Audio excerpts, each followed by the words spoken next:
Hello everybody.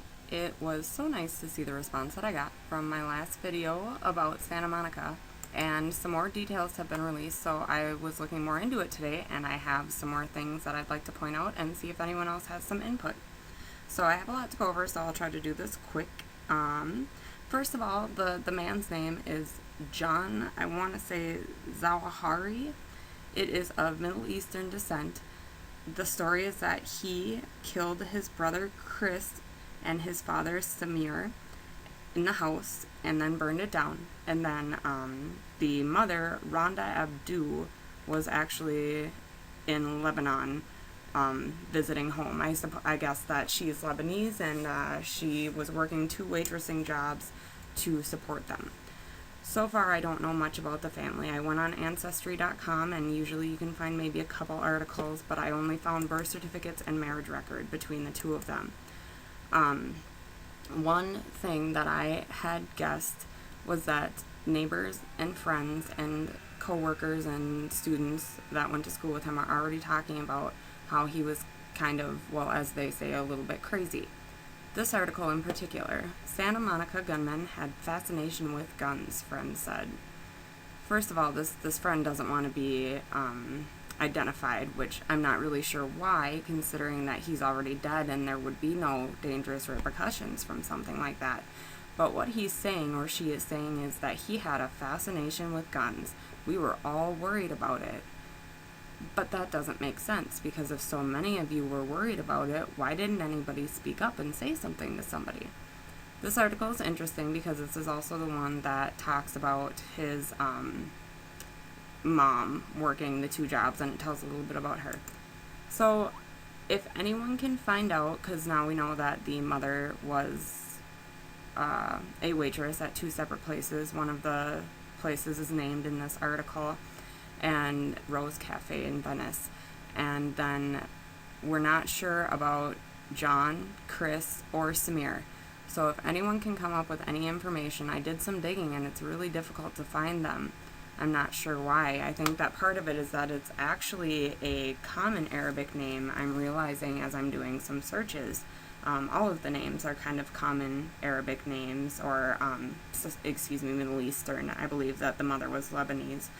But what I find interesting about the fact that this boy was Middle Eastern is that the Boston bombers were also Middle Eastern, and I'm sure you can all make the tie back then to 9/11. And when I was doing searches, when I was doing Zawahiri, and Samir, even Rhonda Abdu, I would find that, Abdu, Zawahiri, these names were continually popping up with Al-Qaeda links to them.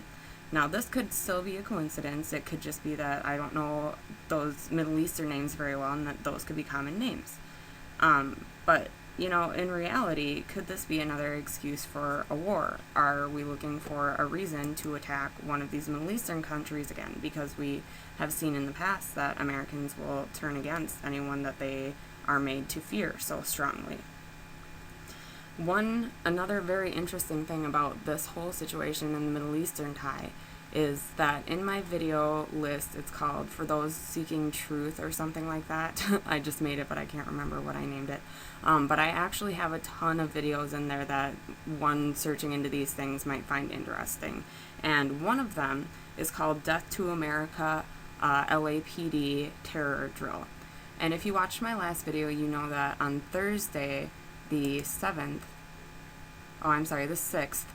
LAPD did a huge mock terror drill in the middle of Los Angeles. This drill had 1,800 officials from around the world that came and practiced with them.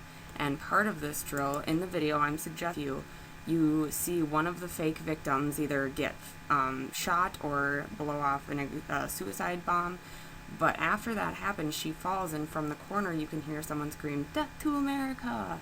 And it's almost like they were setting up this whole terrorism fear thing of, oh, look at people that don't like America must be our enemies.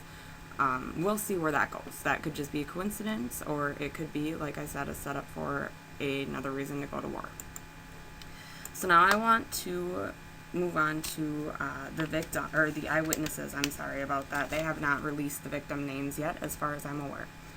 If you follow Sandy Hook, or Shady Hook, as many of us have come to call it, you will realize that the mock actors, are a big, big reason why people think that Sandy Hook is not real. The mock actors, disaster actors, crisis actors, they are a real thing.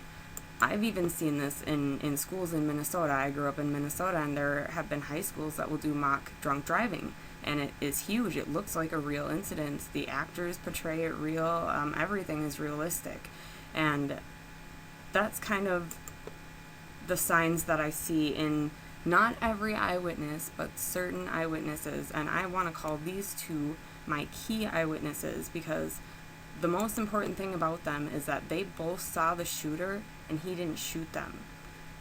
But there are very interesting things when you go back and look at these two people's stories. We'll start with this woman, Beth Topping.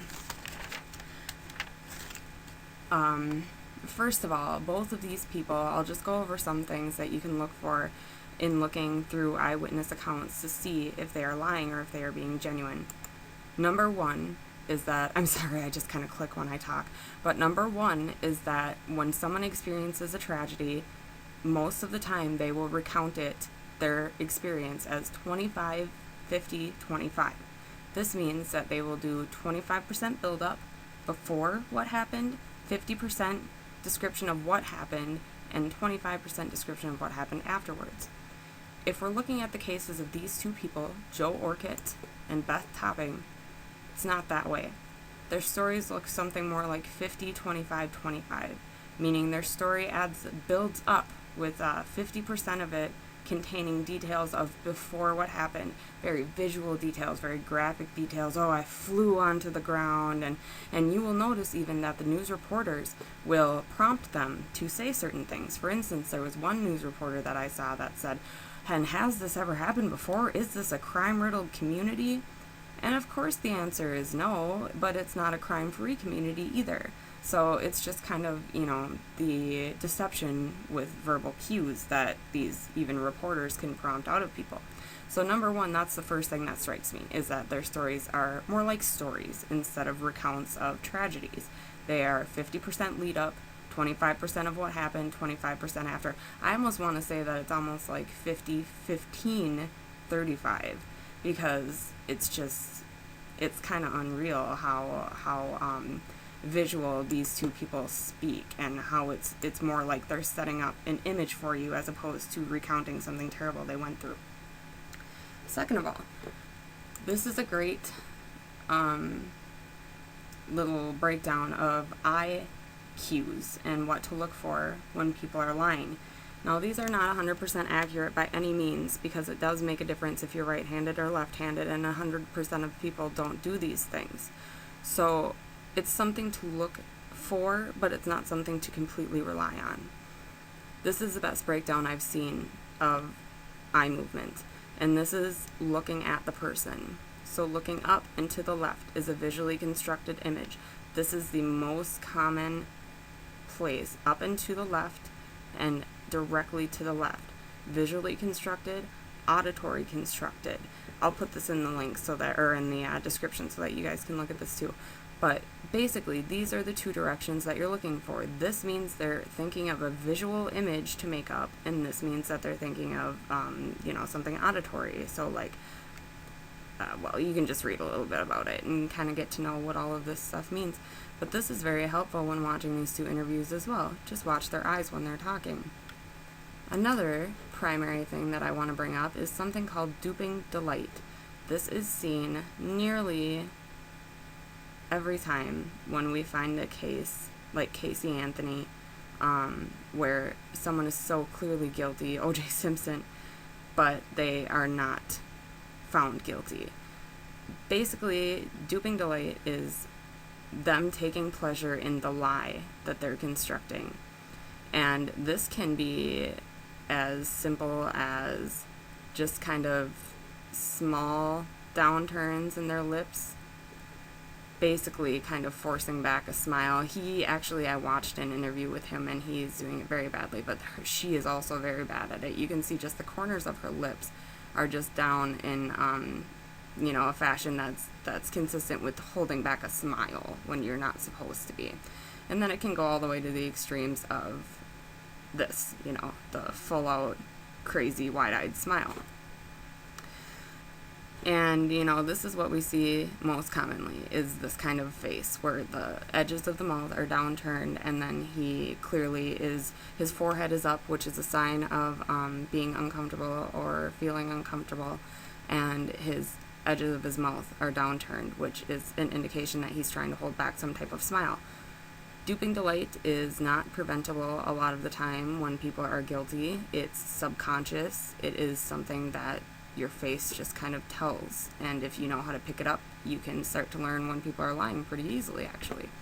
So those are the three things, actually, I would look into when you're looking through eyewitness interviews to see if they're genuine: eye direction, duping delight, and 25, 50, 25. Going back to Beth Topping, she says that she saw the shooter. I can't remember the details of it. I would need to rewatch it, but I watched so many, they kind of blurred together. But she and this man, Joe, they saw him. And out of all the students on the campus, none of the students that I could find saw him physically except when he was dead. And so here's Beth Topping saying, I saw him. And again, very visual, everything she's talking about. Here's Beth Topping's Twitter. I haven't had a chance to look through it, but I thought I'd offer it up to you guys before it gets blocked or taken down. At Toppingtown. She is a member, and they actually talk about it in this interview right here. She works for KCRW FM. She works for a radio station. So something to think about there. Look at her picture first of all, and then the fact that she works at a radio station in or near LA. You know, that could be an indication of some type of acting experience, or at least the ability to freely lie for entertainment or other purposes. Maybe not. Again, maybe coincidence. Now here's the other man that I find to be the key witness, and if you have been following Sandy Hook, you will realize soon that this guy, I think, is going to be the Gene Rosin, because already his story seems inconsistent. I've heard him say a couple different things, just small discrepancies, but he's very vibrant, and he just seems like an actor to me. Like, he seems like the typical LA actor to me. But supposedly he works at the bursar's office. When I searched his LinkedIn, it actually said that he works in some type of law and said nothing about him ever being employed at Santa Monica College. And so the other interesting thing that I find about him, he has all the same problems, the visual cues or the verbal cues and giving the visualized stories and things like that. But one thing that I just kind of laughed at, actually, when I found it because it was so ridiculous, is this is his picture for LinkedIn. That is this man right here.